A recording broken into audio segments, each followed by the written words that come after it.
And so let's hear about the mugging story in Chicago. All right, well, Anna and I were, wait a second, am I looking this way? Am I looking at you? What's going on? Oh, yeah. Oh, you can just look at me or just look where you're going. All right. I'm going to film you as you're talking. All right. Okay. Yeah, Anna and I were in Chicago. I can't remember when it was, sometime in the 90s.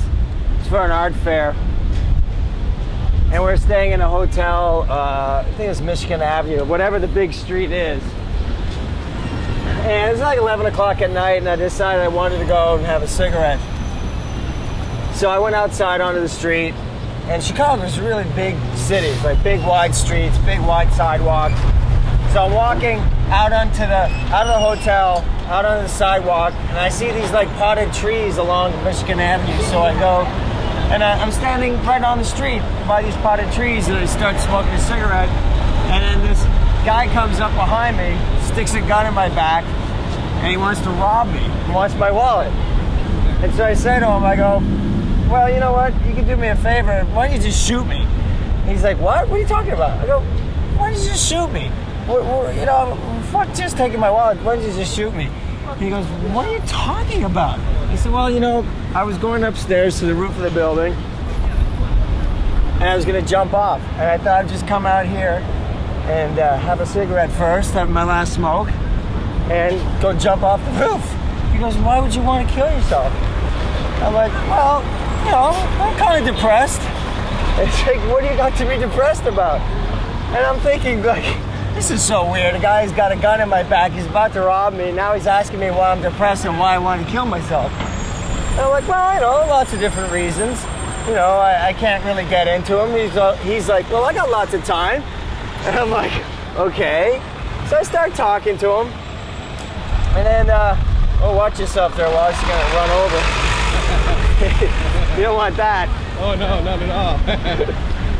So, you know, I start talking to this guy and end up like half an hour later. Oh, wait a second. Crazy crowded streets in Chinatown. Oh, yeah. But I like it though. It's like no one knows who you are, no one pays attention to you. Even you got a camera on me, no one's even looking, they don't care. You know, so. But anyway, I don't know where to go with the rest of that story. Also, you oh yeah, so what happened in the end? Did he just leave you alone? Or? Well, yeah, in the end, we're sort of like, you know, he's like, you know, I hope you feel better and don't kill yourself, and he didn't rob me. And like we shook hands and said, see you later. You know? It actually kind of reminds me of your other mugging story. Remember the... Oh yeah, that was like the second year I was here in New York. And I started thinking, like a week before I got mugged, I started thinking that out of all the people I knew, I was the only one that hadn't been mugged. Yeah. I thought, well, sure enough, soon enough, it's gonna happen to me. And sure enough, like later that week, I was walking Lower East Side, kind of close to where I live now, and walking across Allen Street, which is this street here, and these three guys jumped me, junkies, knives, one in my throat, two at my side. They pushed me to the ground. It was like 7 o'clock at night, like October, a little cool out, and you know, people are walking by watching this. No one says anything. No one does anything. The guys are pushing me on the ground, and they're like, you know, I said, oh, I know why you're doing this. You just want to get some drugs. And they're like, shut up, shut up, shut up. Just give me your wallet. Give me your wallet. I'm like, please don't take my cards. Don't hurt me. Don't do anything like that. They're like, just shut up, shut up. So they take the money. Well, it reminds me of going this way. It's noisy here though with the subway. But anyway, they take my money. I had $20, and actually later I realized I had 25 elsewhere in my jacket pocket. But they took 20 bucks. It was two $10 bills, and then they walk away. And I'm like, you know, on the ground. I'm kind of shaky a little bit. I'm gathering all my stuff up. I put myself together, and I start walking away. About a minute later, I feel this tap on my shoulder, and I'm thinking, oh God, they're gonna come back and they're gonna stab me, like from head to toe. But the guy, I turn around, and the guy's got a $10 bill in his hand. And he has his hand out, and he hands it to me. I go, what's that? And he goes, well, kind of figured that you were worse off than we were, and you probably needed it more. And I'm like, holy shit, I'm worse off than 3 junkies. 3 sympathetic junkies feel bad for me, and they give me my money back. I'm like, that is fucking insane. So let's go down this alleyway. Okay. I tell you, oh jeez, this is a nice little alleyway. Yeah, exactly. I love walking down these places. Anna hates walking down them. Oh man, this is where you get some of the deep background. That's great when you get those kids in the background too, shit like that. Oh yeah. Oh man, yeah.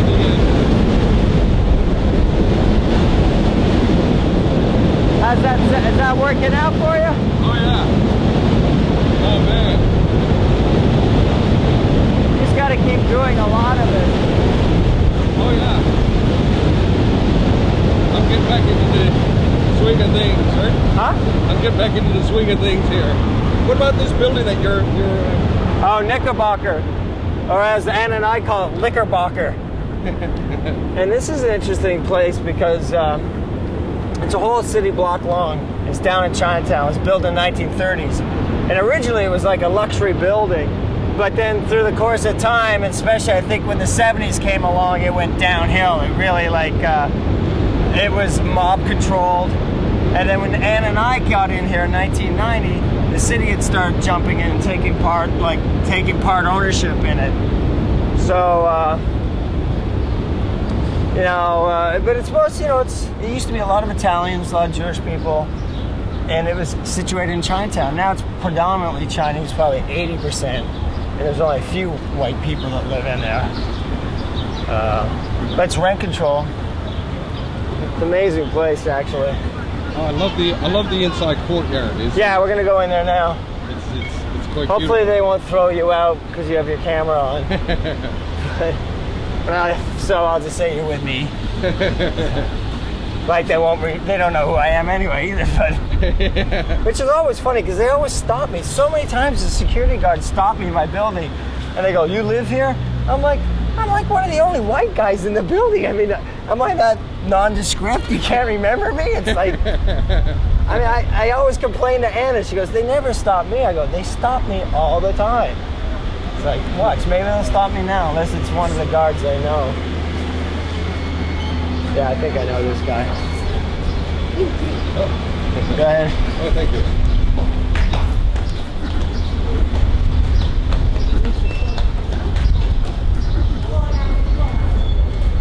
Yeah, it's a great place. Wait till you see the view. Oh, the view is always good. The view is excellent. So Anthony, go back. Hey, how you doing? Okay. Right on. Hey, look at this. Wow. What better place is, cheap apartment, nice courtyard. We have a gardener that comes every day and does the gardening. It's like a little secret oasis, in Chinatown. Oh, it really is. I love the closed feeling here too. Yeah. I mean, I think someone told me there's like 4,000 people that live in this one block. I mean, that was the last estimate maybe 5 years ago, so maybe there's 5,000. I grew up in a town of 10,000 people in Canada. That's half my town on this one block,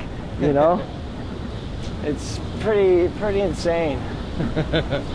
Right? Oh man, just I never realized it was that many. But look, when you look up and around, you think, my God, the whole place is huge.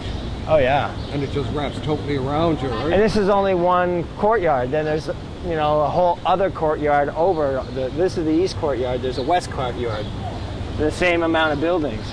Wow. Man. Yeah. Knickerbocker Village. But we used to live in the other courtyard, actually. And, in this courtyard, I've been here for 8 years. Something like that.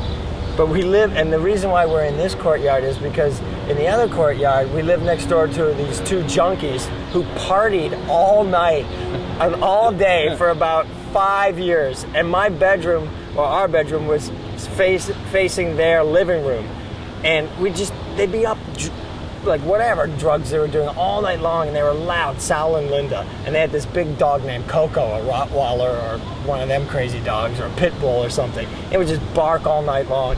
And I really, literally could not sleep for 4 years, and we complained about him all the time. And what really got me was one Christmas day, some kid comes knocking on my door, the wrong door, looking to buy drugs. And I'm like, it's fucking Christmas, for Christ's sakes. Can you just wait one day? I mean, like, and by the way, you got the wrong door, you know? So it's like, so anyway, we complained, and finally the management said, okay, we'll move them. Because we liked our apartment. It was a nice apartment. It was like a corner apartment in here, like on the 9th floor. Didn't get any sunlight, anything like that, but it was a nice apartment. And then it turned out that Sal had AIDS, and there was something, Section 8 or something, where they couldn't move him now. And they said, we're going to have to move you. And we're like, oh, we don't want to friggin' move. I mean, we like our apartment. And my wife, who's smarter than me, she goes, all right, we'll move, only on one condition, that you give us a penthouse apartment, either facing uptown towards the Empire State Building or downtown towards the water. And sure enough, they gave us a couple of choices to look at.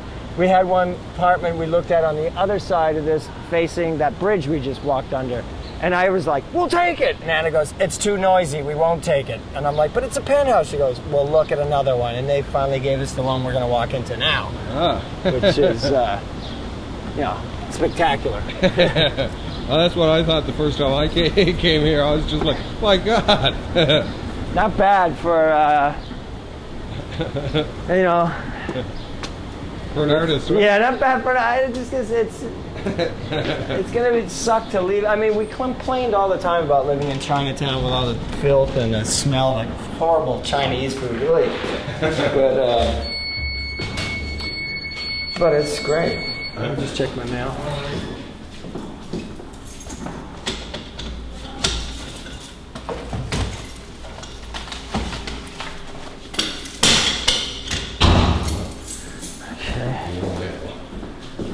Oh, a card for the girls. They're being invited to a birthday party. Hey, John. This is John. Oh, John. How you doing, John? It's okay. I only got a quarter yet.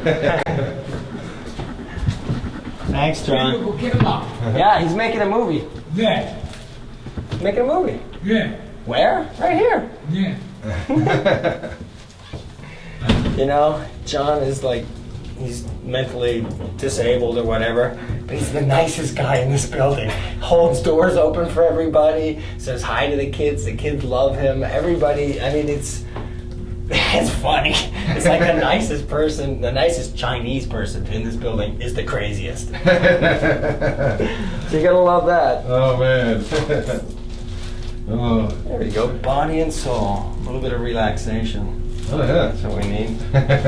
So wasn't that good at the sweats today? Oh, man. I still feel good from it, right? Oh, so great. I can see how you can exist in the city during the summertime. Oh, yeah. Something like that, right? Let's see where they are. Keep the film rolling. Oh, yeah. Just blast right in on the kids. Gwen's going to come running up to the camera, I know it.